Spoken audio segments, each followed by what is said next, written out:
Hello, everybody. Today I am going to be talking to you guys about the things that I wish I knew before starting college, what I know now, and most importantly, how does high school differ from college? So, before we get started, I just want to say maybe some of this stuff is obvious to you, maybe it's not. Whatever it is, just take with what resonates for you and leave the rest. But before we get started, I did want to talk about two resources that I hope you guys are utilizing because they'll get you far. So, first off, we have the UTA bus pass. This is free with your tuition. You just need to go into the union building and get it. However, if you lose your card and you need to go get a new one, that's where they'll charge you a fee. So just be aware of that. You might as well go get it. Like, to be honest, I don't really ever use it, but I have it just in case I need it because technically I'm paying for it in my tuition, so I might as well take it. Secondly, this one's a huge one. I really hope you guys have your Wildcat card because this will not only get you into games, it helps if you're going to take a test, they're going to need a form of ID to make sure that you are who you say you are. But most importantly, I find this to be really beneficial outside of college. I use it for student discounts to be honest, I mostly use it at like Nike, but I'm pretty sure like H&M, American Eagle, makeup stores, whatever it is, whatever you're into, you can get a student discount if you show them this card. So make sure you're doing it. A lot of restaurants do it as well. There's one that I'm forgetting that I feel like you should know. I don't know. If I think about it, I will add that in. But make sure you get this card. It's going to be really beneficial. Oh, music. Apple Music does a discount and so does Spotify. So make sure you have your card because it'll get you discounts outside of college. And if you're like me, you're cheap and you want to save some cash. So go ahead and get yours. Now let's go ahead and talk about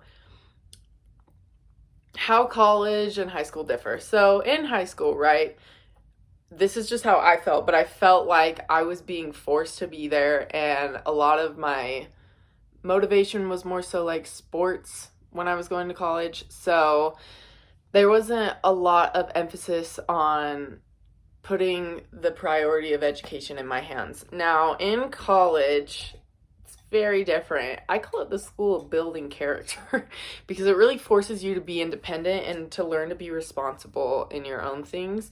Because in high school, right, if you start failing a class, your teacher is probably going to be on you to get that together because you need to pass. In college, if you start failing, yeah, they might reach out to you, but they're not going to take the responsibility on themselves to make sure you pass that class. So just be aware of that.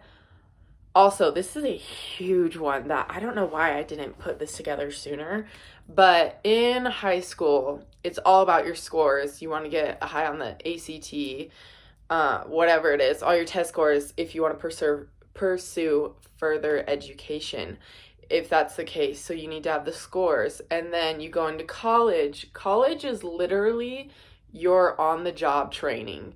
What you learn in college is going to set you up for your career. That's going to have you there for the rest of your life. So say in high school you took math, whatever, and you didn't pay attention all that well. You just did it to pass the class, but now you're in college, so you know that you can really put more effort in to understand what you're doing. Well, after college, I would hope you are prepared to start that career, because if you spend your time in your classes in college, maybe sleeping through them, barely passing the classes, not really retaining any of the information, you're going to get in your career field and likely not know anything, and that's going to really mess you up. So make sure you're prioritizing really understanding the material you're learning. Also, when it comes to college, I feel like this is so obvious to people, but I don't know why it wasn't obvious to me. But for a long time, I was pursuing a degree in finance because I thought that's what I wanted to do. But I would hate studying. I would hate studying. And it was so hard for me to maintain even a B in that class. And that right there in itself was just a red flag. Because if I don't like the material I'm studying, guess what? that's the material I'm going to be using in my career for the rest of my life. So if you don't like what you're studying, I really recommend you change your major because that is the biggest sign that, because that's what you're doing for the rest of your life. So make sure you like what you're studying. Also, if you can't do so much as at least maintain a B average in the classes that are for your major, I really recommend you also look at changing your major, because say if you want to major in chemistry, but you can barely get a C in chemistry, that's a red flag. You need to know what you're doing when you get out of college. So probably would change your major if you're having a hard time passing. So just be aware of that. Also, I did want to mention, like I said, with high school, teachers will reach out to you if they need help with, or reach out to your parents. College, this is completely independent. If you are going through something in your life, whether it's considered serious, not serious, whatever it is, just make sure you're communicating with your professor. If you go ghost, you're missing classes, your professor might be like, oh, this student just doesn't give any care to my class, and I'm not even going to invest that time in it, when maybe your grandma just died. I don't know, something like that. Just make sure you're communicating with your professor, even if it's not to ask necessarily for extra time on an assignment, anything, just so you guys are on the same page. Also, another thing, college, you are paying for that service. You're literally paying for someone to teach you and all these things. So, like I said, if you're like me, I am cheap.